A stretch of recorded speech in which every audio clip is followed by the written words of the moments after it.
Anjali. Om Swastiastu. Selamat siang Ibu Guru dan teman-teman kami. Kami dari kelompok 3 akan mempresentasikan tentang Trirena, Pancayatnya, Upacara dan Upakara, serta hubungan Trirena, Pancayatnya, Upacara dan Upakara. Sebelum kami mempresentasikan, izinkan kami untuk memperkenalkan diri. Nama saya Desa Putu Marsha Putri, nomor absen 2, kelas 7N. Perkenalkan, nama saya Nikaris Yasir, absen 28, kelas 7N. Perkenalkan, nama saya Gusti Ayu Krisna Putri, absen 4, kelas 7S. Perkenalkan, nama saya Ibu Turevan Arya Adirasta, absen 14, kelas 7N. Perkenalkan, nama saya Ikadat Darmawan, absen 9, kelas 7N. Perkenalkan, nama saya Wadena Rendra Bagastara, nomor absen 11, kelas 7N. Kami akan yang pertama menjelaskan materi Trirena.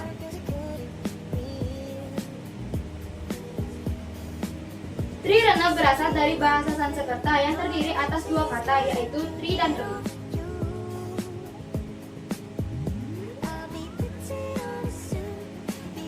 Tri yang berarti tiga, rena yang berarti hutang atau kewajiban yang harus dibayar manusia sejak lahir.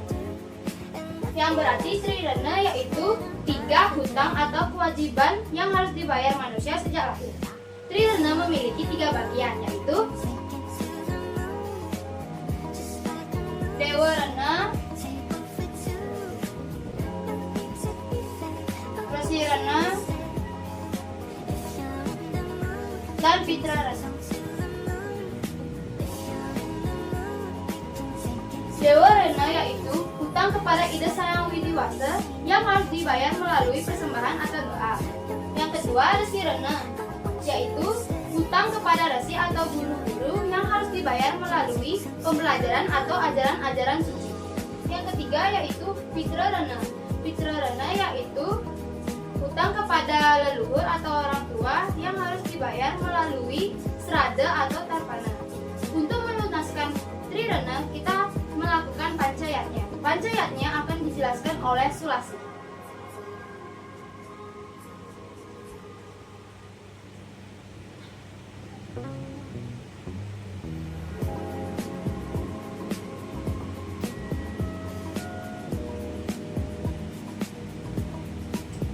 Menurut kitab Agastya Parwa, ada 5 jenis pengorbanan suci atau biasa disebut dengan pancayatnya. Kata pancayatnya berasal dari bahasa Sanskerta yang terdiri dari dua kata. Kata pertama adalah panca yang berarti 5, kata kedua adalah yatnya yang berarti korban suci terus ikhlas. Jadi pancayatnya berarti 5 macam korban suci terus ikhlas.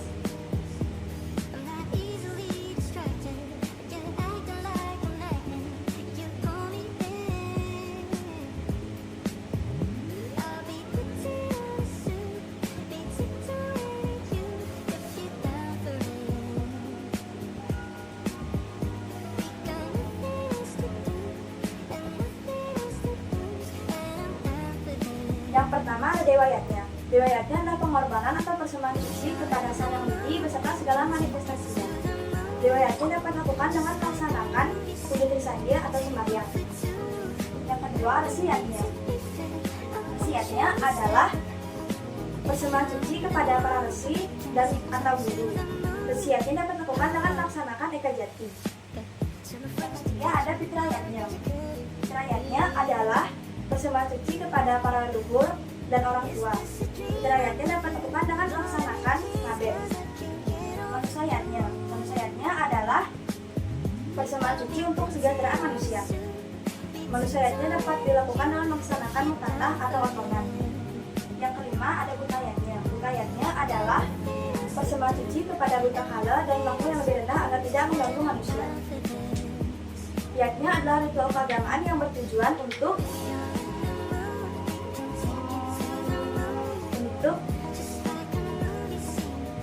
mempertahankan keseimbangan alam dan mencapai keselarasan dengan Tuhan.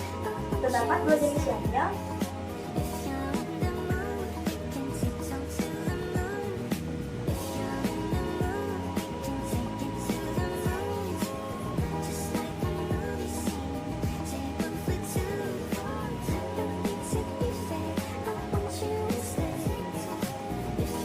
Yang pertama ada Nityayatnya. Nityayatnya adalah ritual keagamaan yang dilakukan secara teratur setiap hari. Widya Yatin dapat dilakukan dengan melaksanakan puja trisadia, Yatnya Sese, Bantenjot, dan lain-lain. Yang kedua ada Naimitikayatnya. Naimitikayatnya adalah ritual keagamaan yang dilakukan pada waktu-waktu tertentu. Contohnya Galungan, Kuningan, Pagarusi, Siriwaratri, Saraswati, dan masih banyak lagi. Pelaksanaan Panjiyatnya disesuaikan dengan desa atau tempat, kala atau waktu, patra atau keadaan.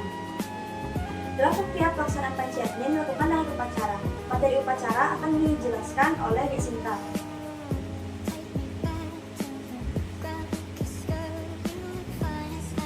Jadi materi yang ketiga adalah upacara. Materi upacara. Upacara adalah persembahyangan atau ritual keagamaan Hindu yang dilakukan untuk memuja Tuhan, memperingati peristiwa penting untuk mencapai tujuan spiritual.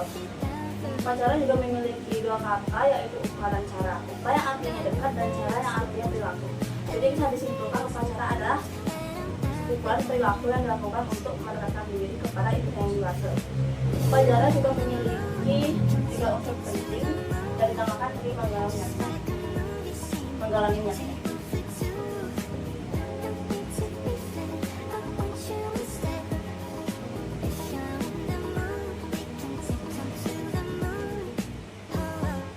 Pancagra adalah sarati Banten atau tukang Banten yang ahli dalam membuat Banten.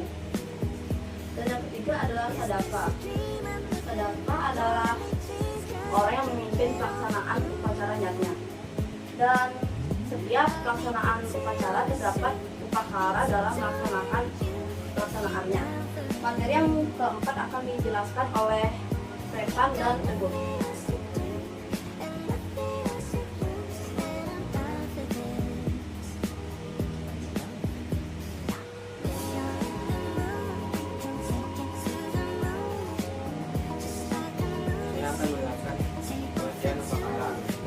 Upa artinya dekat, kara artinya pekerjaan tangan. Jadi upakara artinya sarana bakti yang mendekatkan diri kita kepada Ida Saya Widiwasa.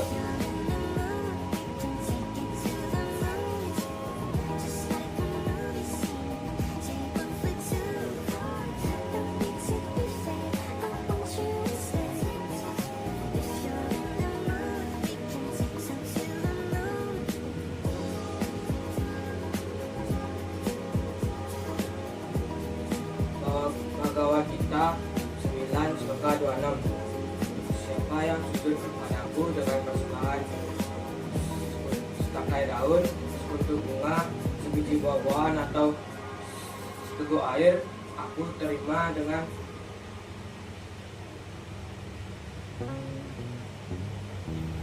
bakti persembahan dari orang berarti suci.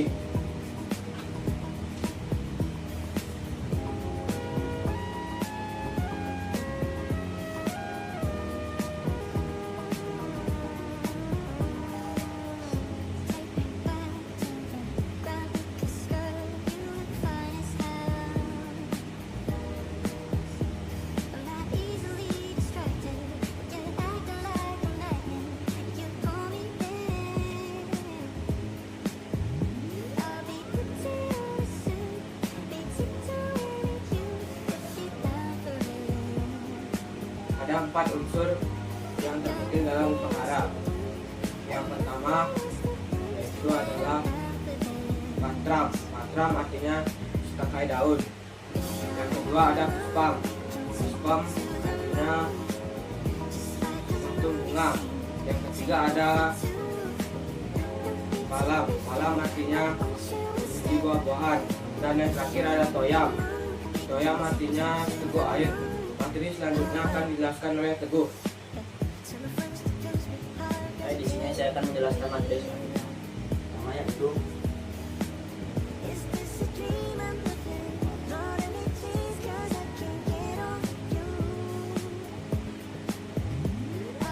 Anubakara. Anubakara yang pertama itu canang getes, yang kedua canang bulat bagi, yang ketiga canang sari, yang keempat canang mekara, dan yang kelima Banten Adiman. Selanjutnya saya akan menjelaskan fungsi makanan.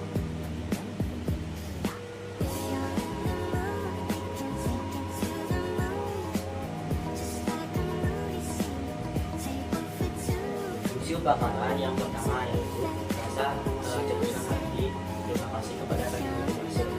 Kedua, tentu sebagai simbol Sang Yang Widi Wasa beserta segala manifestasinya. Yang ketiga, sebagai sarana untuk memuja Sang Yang Widi Wasa.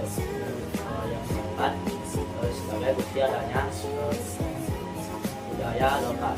Dan materi selanjutnya akan dibahas oleh Sulawesi dan Jessica. Jadi yang materi selanjutnya ada tingkatan upacara.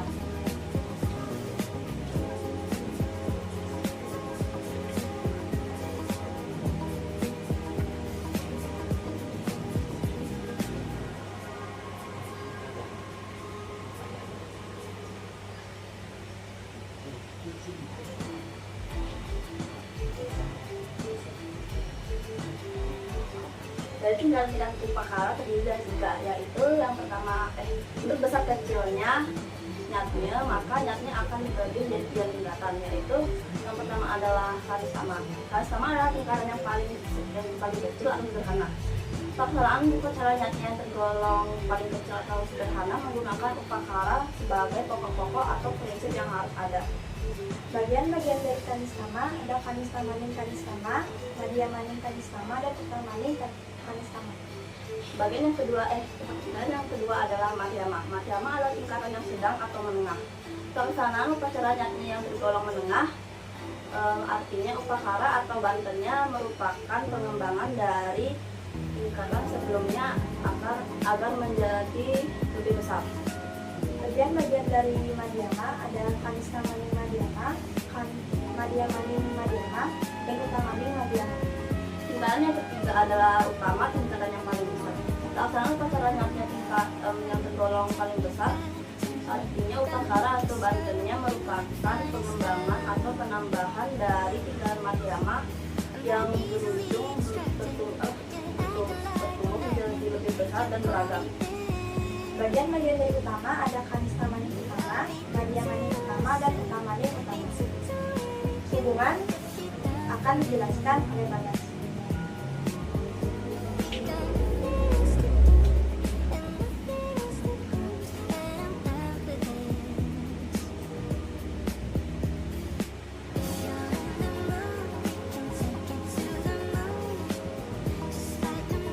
Saya akan menjelaskan hubungan Trirana, Pancayatnya, upacara, dan upakara. Trirana adalah 3 hutang yang dimiliki manusia sejak lahir. Cara membayar Trirana dengan melakukan Pancayatnya. 5 korban suci tulus ikhlas. Pelaksanaan Pancayatnya disebut upacara. Sarana bakti dari upacara disebut upakara.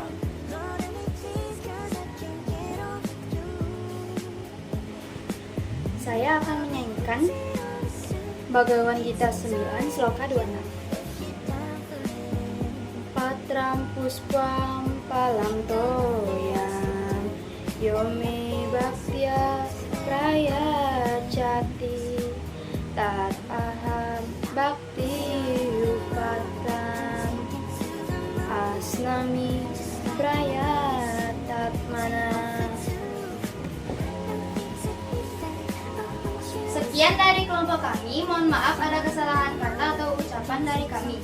Kami tutup dengan Parama Santi. Om Santi Santi Santi Om.